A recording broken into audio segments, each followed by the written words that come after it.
Nick Jenkins is, of course, a promising MC from Chicago, and he have just released his newest EP. Now, the EP is only about 21 minutes, and it's only about like 8 tracks to begin with. So let's start into the whole track listing. And oh, I almost forgot. Of course, for all of you who are not familiar with Mick Jenkins, he's a person who actually started out with two promising mixtapes, which was Water, which I believe Water was covered by Anthony Fantano of the Needle Drop. And of course, he had the little mixtape Wave, which got him critical praise yet again. And now he's coming out with this little short mixtape. It's only about 21 minutes. So let's just go into the track listing and tell you some of the stuff. And for all of you who are not familiar with my whole format of my whole channel, I grade EPs by song and give the individual songs a rating that I feel that best connects to the whole song quality. So let's get into it. So you have a song like Go, which of course have some opening of some elderly man talking about how you have to make your own way in life and no handouts is given out. And I thought that that was a pretty good message. And Mick Jenkins have this little line where he's talking about Hove, but he's actually talking about the actual God, like Yahweh, Jehovah. And, he does the whole meek to inherit the earth, which could be a reference to how Jay-Z tweeted out Free Meek. And he also mentioned Blue Ivy. So that was a pretty cool song. And I gave it a 3. And then you have a song like Same Old, which is pretty much talking about how all he hears in rap is talk about sex, money, drugs, pushing, killing, all that stuff, which, was a pretty cool, like, nice song. I believe it's like the successful way to make. I believe it was like a Logic killing spree, but, this time it was successful and actually pinpointing and actually executing the whole meaning of the song, and it was a pretty nice track. And me personally, I would give the track a 4.5 in my personal opinion.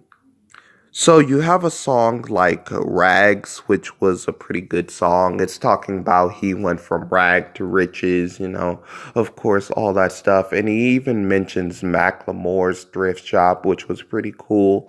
And I really dig the song, overall concept. And I gave this song a 5 out of 5, just a perfect score to me. All right, so you have this song called Cry If You Want, Fuck Your Party, which, I feel like it was a downer track and not really in the cool way. I kind of feel like it was in a Debbie Downer way. It was less of a Nirvana and more of a like a Debbie Downer and shit like that, if I have to say about it. I did not really like the whole song. It was kind of boring and kind of shitty to me, and I would give it a 1.5. Wasn't really feeling it that much. Now you have 6 a.m., which I feel as a lyrical successor to like Rags. And of course, it's talking about how, he was early. And it could be a reference to how impoverished people are usually the ones who start the trends and move the culture and stuff like that. And he mentions yet again another fucking thrift shop. And I'm like, wow, man, you're really big on this whole thrift shop shit. But hey, it was a pretty nice song. And I like the whole, in the background, it sounds like he was popping popcorn when it came to the beat. But overall, I was pretty cool with the song. It was a fucking nice track. And I gave it, personally, in my opinion, a 4. It was fucking dope. That's all I have. All right, now this next track was named after a very weird MC, Earl Sweatshirt of Odd Future, and it's called Earl Sweatshirt Type Beat. I used to see a lot of people wear the Earl Sweatshirt shirts, which, hey, Earl Sweatshirt shirts. Hey, that kind of sounds pretty catchy. But anywho, he talks about how he was poor and how he still fucks with the whole idea of using beats on YouTube. So, I thought that was a pretty cool song, and I gave it another fucking 4. Now you're asking me, I'm giving all these 4s out. Well, trust me, it's gonna stop. The buck stops here. You have a song called Number 7, which is Walk Different, and I thought that was a pretty shitty track. I thought it was lazy, and I'm like, he only spent 30 seconds on spitting this whole fucking track. It's like he's Designer and Triple X Tentacion laziness mixed together into one soup of mediocrity, and I didn't like it that much, and I gave it a 0.5. Now you have a next track right here, which is Blessings, which talks about the same fucking smoker cliches about how he loves weed, and he's not saying anything clever. Like, he smokes a pair of L's, and he's talking about he smokes a pair of L's, and he ain't talking about parking. He's talking about sparking or some shit like that. No, it's just some boring, repetitive crap, and I don't really feel for it. And I gave the whole fucking song a 1. Like, wasn't really feeling that much.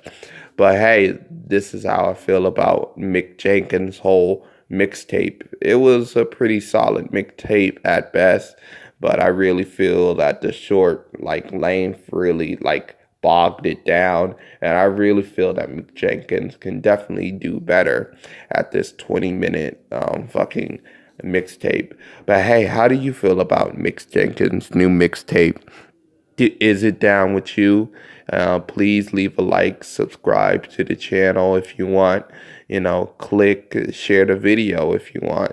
And I really want to see how my boy Rap Critic really feels. I mean, not Rap Critic. I wish I was fucking new Rap Critic. I mean, Rap Reviewer feels about this whole EP. It's only 20 minutes, and I know he listens to a song for listen to an album for 6 times. So that's only that's only 2 hours and shit for him. So I'm gonna end it here. Please like, subscribe, share, and